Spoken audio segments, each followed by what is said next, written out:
Dear students, today we will talk about Faraday laws of electrolysis. आज हम लोग Faraday के विद्युत अपघटन के नियमों के विषय में पढ़ेंगे। फैराडे ने बेटा दो नियम दिए इलेक्ट्रोलिसिस से रिलेटेड। इनका जो पहला नियम है, ये कहते हैं कि जब कभी भी किसी इलेक्ट्रोलाइट के सोल्यूशन में कोई करंट पास की जाती है तो जितनी क्वांटिटी उस इलेक्ट्रोड पे डिपॉजिट होती है वो जो चार्ज उसके थ्रू फ्लो हो रहा है उसके प्रोपोर्शनल होती है। वही इन्होंने बताया, is directly proportional to the quantity of electricity pass through the electrolyte. जितना उससे करंट पास हो रही है उसके प्रोपोर्शनल होती है। यानी जब कभी किसी विद्युत अपघट के विलयन में धारा प्रवाहित की जाती है तो इलेक्ट्रोडों पर जितनी मात्रा निक्षेपित होती है वो उससे प्रवाहित होने वाली धारा के अनुक्रमानुपाती होती है, W प्रोपोर्शनल टू Q। अब हम लोग काफी पहले पढ़ चुके हैं कि Q इक्वल टू क्या होता है, I इंटू टी, जहां I क्या है, करंट, धारा की मात्रा, T क्या है, जितनी देर के लिए, टाइम पीरियड, जितने टाइम के लिए, जितने सेकंड के लिए ये धारा प्रवाहित हुई वो है आपका T। तो Q equal to I into T. अब अगर ये वैल्यू यहां रख दीजिए तो क्या हो जाएगा, W proportional to I into T. और जब यहां से बेटा प्रोपोर्शनलिटी का साइन आप हटाएंगे तो हो जाएगा W equal to Z I T. W equal to Z I T. यहां इस जो Z है इसे हम लोग कहते हैं इलेक्ट्रोकेमिकल इक्विवेलेंट, यानी विद्युत रासायनिक तुल्यांक। क्या कहते हैं इसे, विद्युत रासायनिक तुल्यांक।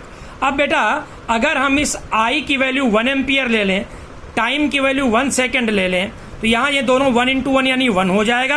W इक्वल टू क्या हो जाएगा, Z हो जाएगा।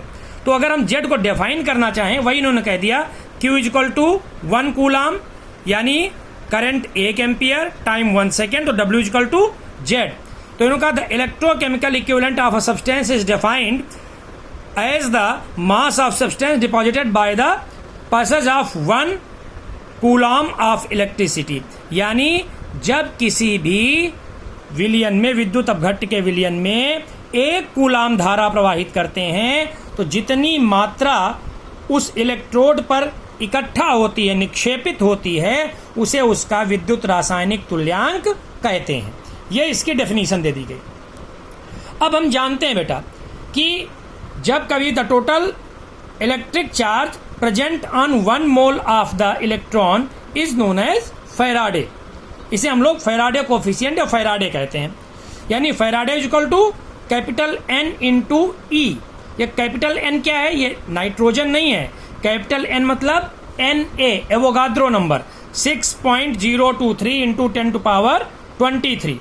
और E क्या है, चार्ज ऑन 1 इलेक्ट्रॉन, जानते हैं आप लोग 1.6 इंटू 10 टू पावर -19 कूलाम।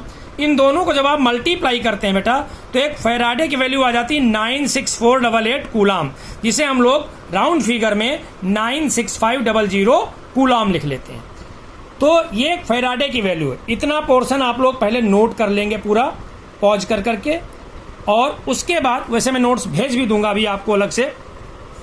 फिर अब यहां से अगर बेटा हम Z की वैल्यू निकालें और हम ये मान लें कि ऑक्सीडेशन या रिडक्शन जो भी रिएक्शन हुई उसमें E ग्राम क्वांटिटी जो है वो डिपॉजिट हुई है इलेक्ट्रोड पे, तो Z की वैल्यू होती E अपान 96500 यानी E अपान F। और Z की वैल्यू अभी हम जानते थे, या अभी फार्मूला आप लोगों ने पढ़ा था, W equal to Z I T. यानी W इक्वल टू Z की वैल्यू क्या रख देंगे, E upon 96500 into I into T. तो यहां से अगर आप फार्मूला बनाएं तो W अपान E इधर आएगा, तो ये क्या हो जाएगा, I into T upon 96500 and it is equal to Q upon F। ये फैराडेज फर्स्ट लॉ है। इस पर बेस्ड न्यूमेरिकल आप लोगों से पूछे जाते हैं। सेकेंड लॉ जो है वो ये कहता है, when the same quantity of the electricity pass through different electrolytic solution the amount of different substance electrolysed at are directly proportional to their equivalent mass. यानी सिंपल लैंग्वेज में जान लीजिए कि अगर 2 इलेक्ट्रोलिटिक सोल्यूशन ले लें, 2 विद्युत अपघट्य के विलयन ले लें और दोनों में सेम क्वांटिटी ऑफ इलेक्ट्रिसिटी यानी धारा की मात्रा बराबर प्रवाहित की जाए तो उनके जो भार निक्षेपित होते हैं, जो उनका वेट डिपॉजिट होता है या लिबरेट होता है, वो उनके इक्विवेलेंट वेट के प्रोपोर्शनल होता है। यानी W प्रोपोर्शनल टू E, या ये कह लीजिए W upon E equal to constant, और कांस्टेंट क्या लेते हैं इसमें Z, और Z की वैल्यू क्या निकाली अभी आपने, I इंटू टी अपॉन 96500। वही फार्मूला यहाँ इन्होंने बना दिया, WA अपॉन EA, मान लीजिए पहला A है कंपाउंड आपका, दूसरा B है, तो WB upon EB equal to WC upon EC and so on and equal to constant. इस तरीके से इनका ये सेकंड लॉ यानी विद्युत अपघटन का जो द्वितीय नियम फैराडे का वो है।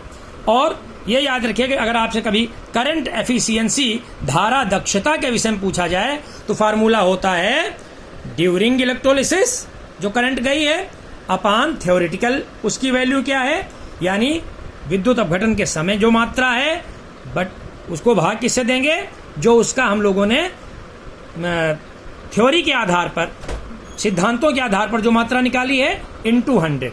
इस तरीके से ये पूरी वैल्यू हम लोग कैलकुलेट करते हैं। इस पर बेस्ड न्यूमेरिकल और इसके PDF मैं आप लोगों को भेज दे रहा हूं। अगर कोई दिक्कत हो, ना समझ में आए तो पूछ लीजिएगा। Thank you.